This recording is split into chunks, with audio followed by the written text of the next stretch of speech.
Welcome to another edition of the 1% Better podcast with your host, Rob O'Donoghue.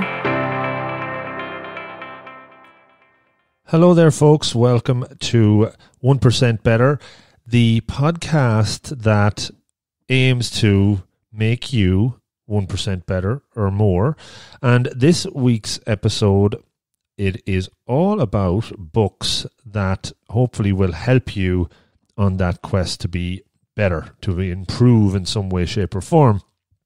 So this time last year I released an episode on 10 books from 2018 that made me better and said I'd share them along that hopefully will have that same impact on you. That episode was a bit of an impromptu one. One afternoon I was contemplating doing something like it, and then about 3 hours later I had it done. I just got into it and picked out 10 books that I read and went for it. And it was a really interesting experiment, and one that hit home with many of the listeners that had afterwards got in touch. They purchased one of the recommended books, read it, and have taken action as a result. So that's result. Brilliant. Great. Delighted to do that. And it was always on my radar to do it again this year. So much so that I tracked it a little bit better this time around, kept a log and a list of all the books that I read this year on a couple of shelves, and then started to kind of filter out the ones that stood out more than others towards the end of the year, the last couple of weeks, and came up with 10 again. Now I could have probably went for more or less, but why break the habit of going for 10? It worked last year, and hopefully it'll work this year for you. So what I plan to do over the next however long it takes is call out the book, a little bit about it, and read a passage from it. And I will try and make sure that that sounds as good as possible to give you a little bit of an insight into the book, the topic, the theme, and maybe from there it might be something you want to know more about. And from that perspective, you can go out and purchase it. There's links on the website to most of these, and you could do that. Or like me, I picked up a lot of them secondhand, and that's always good. And the beauty of this list, and same as last year, they're not all books from 2019. I'm not even sure if, well, maybe one or two are actually from this year. They're from previous years, and I just never got around to reading them. They were always on the list and on a shelf, but it was this year that I picked this one and that one, and I have to say it was probably the best year's reading that I've ever had. So that's pretty much it. I don't know if you can hear stuff going on in the background. It's kind of windy here tonight. I'm recording this on Wednesday night. Hopefully this will go out on Friday, and we shall take it from there, and let's get straight into it. Okay, I said I'd just do that for the crack. On the Rodecaster Pro device that I've purchased recently, there's loads of buttons that you can play for little sound effects. So I said I'd do that as we transition into the first book. And it is called Mindful Walking by a gentleman from Cork called Hugh O'Donovan. And Hugh is a registered psychologist, and he was one of the first people I interviewed in 2019. Shortly after I read the book. And what struck me from the book, Mindful Walking, Walk Your Way to Mental and Physical Well-Being, as it says, is how well it was written. It was Hugh's first book that he put together. And I do remember from chatting to him about the process of putting together a book, which stuck with me, which is useful for folks that maybe ever plan to do something like that, was he might just write 100 or 200 or 300 words a day, and over the course of a year that's 30, 40, 50,000 words, and then you have a book. So, you know, break it down into small manageable chunks was something that I took from the interview. But the book itself is around mindfulness, an introduction to it, how you can practice it. And for me, who's been doing this for a while, it's always good to read other books around mindfulness and meditation and look at it from different angles and reinforce the message that I already know, but it's always good to repeat and practice the reading and practice the actual meditations and mindfulness to develop that muscle and build it stronger and stronger. So this is a really useful book, good interesting read about mindfulness, goes through a lot of stuff in that area and obviously talks about how you can walk mindfully. Let me just read out a little bit from it around a simple exercise around meditation that might be useful for you. Okay, so Name and Tame is the name of this one, a 3-minute meditation. Mindfulness is fundamentally about developing greater awareness. This is a short introductory meditation to develop that awareness. So, find a quiet place to sit on a straight-backed chair. If it works for you, don't sit into the chair supported by the back, but rather sit forward, head back, and in line with a straight back and spine, feet flat and in contact with the floor. In that position, close your eyes and, as best as you can, bring the focus of your attention to the natural ebb and flow of your breath in and out of your body. This is something you may never have done before, or you may have tried and given up, or maybe you're a Zen master. Notice the breath and sensations associated with your breath as it comes and goes. Is your breathing shallow? Can you notice any sensations in your nostrils? There is a lot going on. Adopting a mindful body and mind focus is to be with and observe whatever arises and comes into awareness without judging it as good or bad. You don't have to breathe in a special way. It is as if just notice it and maintain the focus as best you can. Inevitably, you may also notice the mind will drift and wander off, perhaps to a judgment of some sort. This is nice, this is silly, this is hard. Random thoughts and memories may arise. Some plans for the future may come into mind. As you notice whatever thought arises, just bring your attention back to the breath without judging the thought or yourself harshly. It is only a thought. It is not reality. The important thing is not to judge, but just to notice that the mind has wandered. Bring it back to the breath each time you notice. After the 3 minutes, you might consider using a timer or mindful app. Open your eyes and come back to the place where you are sitting. The object of this exercise is to begin to notice the mind and the workings of the body, in particular the breath. The process of focused attention on the breath is central to the practice of mindfulness. The breath, very simply, is the anchor, the mooring, the safe harbour we can return to any time we wish. There you go. That's the little example in the book around doing a 3-minute meditation, give you an insight as to what to expect from the book. Hopefully that whets your appetite, and check it out. We'll go on to book number 2. Will we do the little music intro again? Okay. I promise I won't do that for everyone. Okay, book number 2 is called Recreate Your Career Story, and it is by a lady called Mary Butler. So Mary is somebody I know from ex-colleague at work and a friend, I guess, at this point. She shared her work with me earlier in the year. And the book Recreate Your Career Story, How to Get Clear on Your Career, is one that came out and one that I definitely enjoyed over the course of reading it. Lots of interesting stuff comes out. As you can suggest or imagine from the title, it is about career change. It is a help guide, like a coaching book to help you work through your current values, your purpose. Are you in the wrong job? If you are, how to make that change. It's very well written. Mary's sense of humour definitely comes across well, and personality comes across from the book. And again, her first book that I'm pretty much aware of. And I decided to read a little page that stood out. And it's from chapter 5, Getting a Clear Mindset. And it's called Deadline Focused Clarity. So there's a little quote here from Rudyard Kipling. If you can fill the unforgiving minute with 60 seconds worth of distance run, yours is the earth and everything that's in it. And which is more, you will be a man, my son. Okay, so what does that say? Kipling is telling us that we only have one chance at time. And once it's passed, it's gone forever. We should always make the most of our valuable and limited time. Think about how much work you achieved on the last day before you left work for your holidays. I bet you got loads done and it was completely focused. You flew through it, ticked off all the items on your list. How often does that happen? Almost never. In making decisions about our careers, you will have distractions, things that are stopping you from making a change. You can let these distractions affect your career decisions, or you can enforce your own timeline and get stuck in.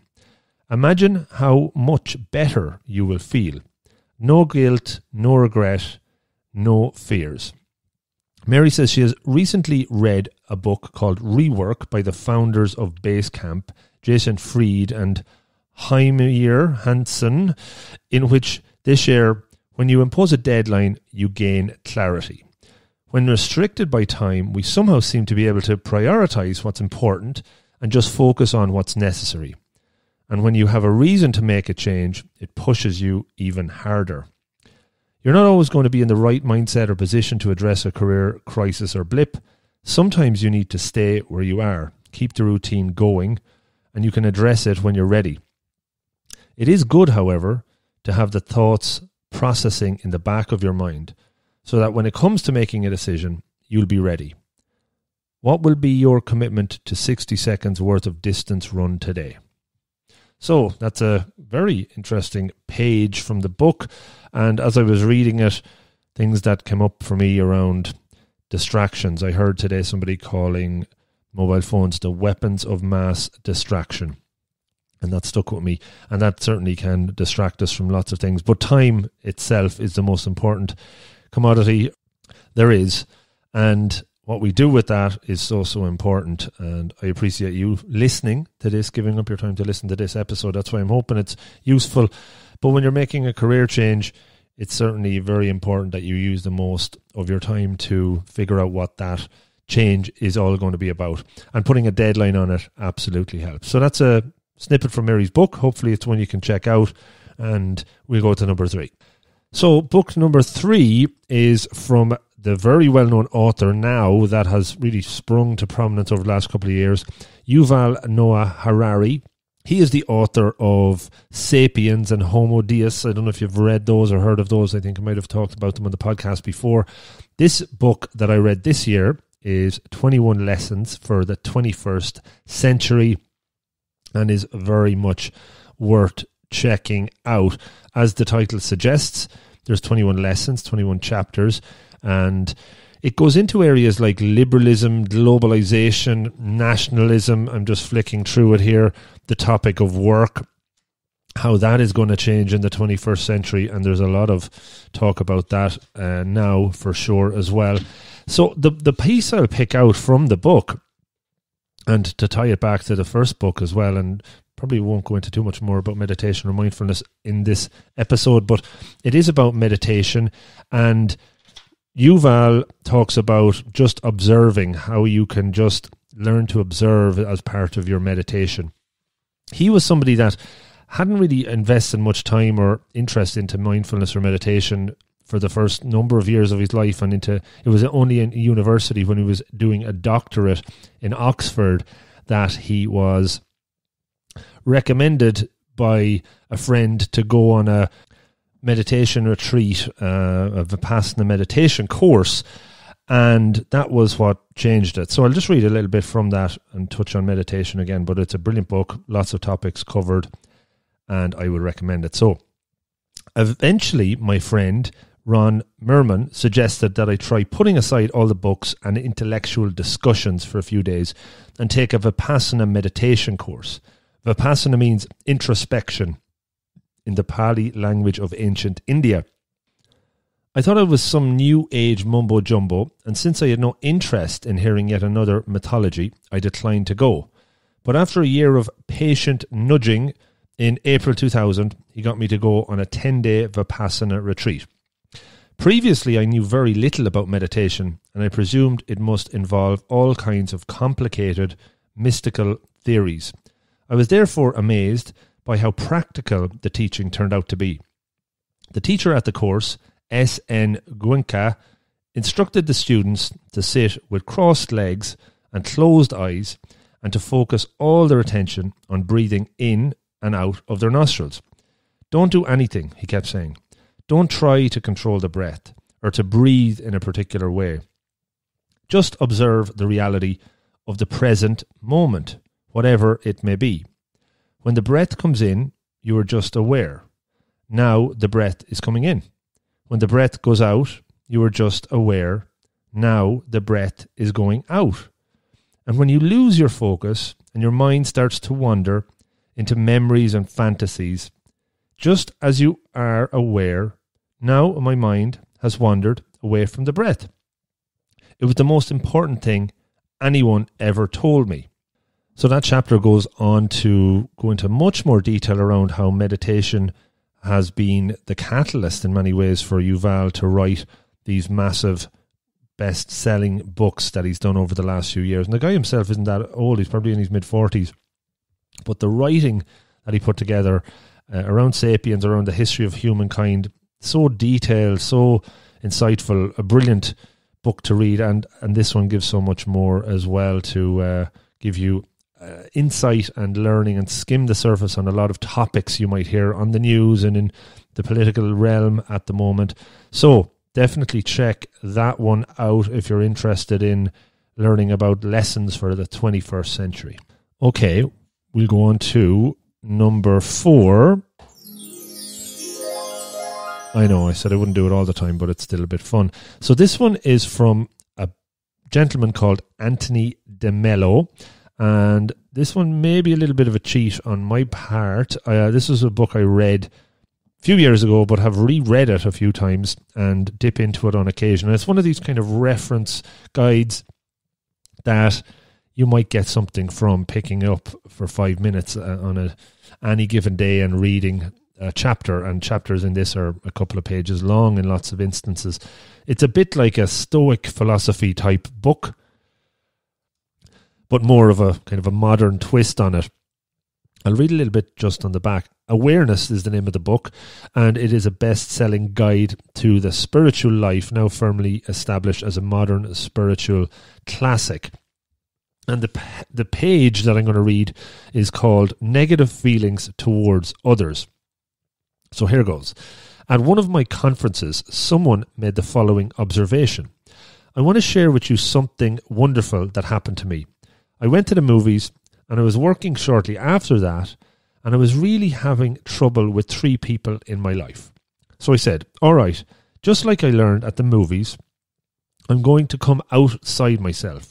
For a couple of hours, I got in touch with my feelings, with how badly I felt towards these 3 people. I said, I really hate those people. Then I said, Jesus, what can you do all about that? A little while later, I began to cry because I realized that Jesus died for those very people and they couldn't help now the way they were. Anyway, that afternoon, I had to go to the office where I spoke to those people. I told them what my problem was and they agreed with me. I wasn't mad at them and I didn't hate them anymore. Anytime you have a negative feeling towards somebody, you're living in an illusion. There's something seriously wrong with you. You're not seeing reality. Something inside you has to change. But what do we generally do when we have a negative feeling? He is to blame. She is to blame. She's got to change. No, the world's all right. The one who has to change is you. One of you told of working in an institution. During a staff meeting, somebody would inevitably say, the food stinks around here. And the regular dietitian would go into orbit. She had identified with the food. She is saying, anyone who attacks the food attacks me. I feel threatened. But the I is never threatened. It's only me that is threatened. But suppose you witness some out-and-out injustice, something that is obvious and objectively wrong. Would it not be a proper reaction to say this should not be happening? Should you somehow want to involve yourself in correcting a situation that's wrong? Someone's injuring a child and you see abuse going on. How about that kind of thing? I hope you do not assume that I was saying you shouldn't do anything. I said that if you didn't have negative feelings, you'd be much more effective. Because when negative feelings come in, you go blind. Me steps into the picture and everything gets fouled up. Where we had one problem on our hands before, now we have two problems. Many wrongly assume that not having negative feelings like anger and resentment and hate means that you do nothing about it. Oh no, you are not affected emotionally, but you spring into action. You become very sensitive to things and people around you. What kills the sensitivity is what many people would call the conditioned self. When you so identify with me that there's too much of me in it for you to see things objectively with detachment. It's very important that when you swing into action, you be able to see things with detachment, but negative emotions prevent that. What then would we call the kind of passion that motivates or activates energy into doing something about objective evils? Whatever it is not a reaction, it is action. Some of you wonder if there is a grey area before something becomes an attachment, before identification sets in. Say a friend dies. It seems right and very human to feel some sadness about that. But what reaction? Self-pity? What would you be grieving about? Think about that. What I'm saying is going to sound terrible to you, but I told you I'm coming from another world. Your reaction is personal loss, right? Feeling sorry for me or for other people your friend might have brought joy to, but that means you're feeling sorry for other people who are feeling sorry for themselves. If they're not feeling sorry for themselves, what would they be feeling sorry for? We never feel grief when we lose something that we've allowed to be free, that we never have attempted to possess. Grief is a sign that I made my happiness depend on this thing or person, at least to some extent. We're so accustomed to hear the opposite side of this that what I say sounds inhuman, doesn't it? Okay, so that's a bit of a longer piece from the book Awareness, Anthony de Mello. There's a lot of interesting stuff in there. You might have to listen to that one back again to take something from it, but it's worth having a read of, and it's an oldie. It's probably in a second-hand bookshop somewhere. I think I paid €5 for it, and it's a good little reference. So there you go. That's number 4. Okay, so this is number 5, and now I've decided as I've been going through this, I'm going to break this podcast into 2 parts. This is the last one from part 1. The next episode, probably released in a day or 2. You can get the next 5. Break it up because it could be a bit too long to listen to in one go, and I'm pretty hoarse at the moment, but let's get through it. So number 5 is, if I didn't rank all of these, but I'd say this one is number 2 or 1 of my top 10 for the year, so it's good to break this one up into 2 parts as a result. This one is called The Paradox of Choice by a gentleman, a psychologist, again called Barry Schwartz, who I had the absolute pleasure of interviewing for the podcast, and there's a link to that episode. It only came out a few weeks ago. That was a big treat for me, and it was after reading this book. So this one I've had on my shelf for a good while and only got round to reading it this year. It was released in sometime around 2004, 2005, and I knew within about a half hour reading it I was going to absolutely enjoy this. There's so much fact in it, so many experiments, behavioral psychology intertwined all the way through it, and so much cool just insights that Barry pulled together. As we talked about in the podcast, he himself says he didn't create a whole lot of new thinking. It was looking at existing work and taking a different approach on it. But the piece or 2 pieces that really stood out in it was this idea of maximizers versus satisficers. So think about perfectionism and perfectionists versus good enough, and you'll kind of get an idea of what he's talking about there. So I would absolutely, totally recommend this one. Of all the ones that you could pick out, this one would be 1 or 2 on my list. And it's all about, ultimately, the challenge we face with too much choice, and maybe there's too much out there and what we should do about that. The piece I'm going to read is from chapter 7, just at the start, and it talks about regret, in that with all the choice we have, sometimes we regret things after the choice, but even before the choice. Let me read this little page or so. Anytime you make a decision and it doesn't turn out well, or you find an alternative that would have turned out better, you're a candidate for regret. Some years ago, my wife and I ordered a high-tech, great for the back seat, desk chair in an online auction on eBay. The chair never appeared. The seller was a fraud, and we, along with several others, lost a tiny sum of money. How could we have been so stupid? My wife and I took turns saying to each other, do we regret having been taken? Indeed, we do. This is called post-decision regret. Regret that occurs after we've experienced the results of a decision. But there is also something called anticipated regret, which rears its head even before a decision is made. How will it feel to buy this sweater only to find a nicer one, cheaper one in the next store? How will it feel if I take this job only to have a better opportunity appear next week? Post-decision regret is sometimes referred to as buyer's remorse. I love that one. After a purchasing decision, we have to start having second thoughts, convincing ourselves that rejected alternatives were actually better than the one we chose. Maybe the grass is greener concept there. The bitter taste of regret detracts from the satisfaction we get, whether or not the regret is justified. Anticipated regret is in many ways worse, because it will produce not just dissatisfaction, but paralysis. If somebody asks herself, how will it feel to buy this house, only to discover a better one next week, she probably won't buy this house. Both types of regret, anticipated and post-decision, will raise the emotional stakes of decisions. Anticipated regret will make decisions harder to make, and post-decision regret will make them harder to enjoy. So that's just a touch of this book, and it talks about regret there. The next page is going about omission bias, and yeah, there's so much in this one. It's a bestseller. It's a brilliant book. It stands to the test of time brilliantly. If anything, from talking to Barry, now 15 years on since it's been written, there's more choice than ever, and it's making things more and more difficult.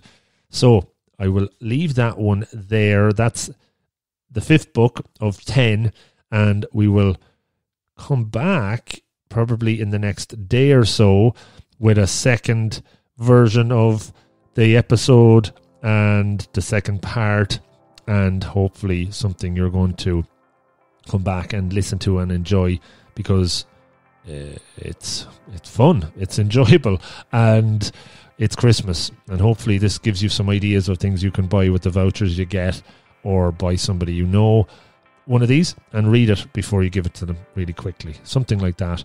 Anyway, that's this half done. I will hear from you hopefully. Let me know if they go down well, and we will put out the next one in the next couple of days. Thanks so much for listening, and talk to you soon. Good luck.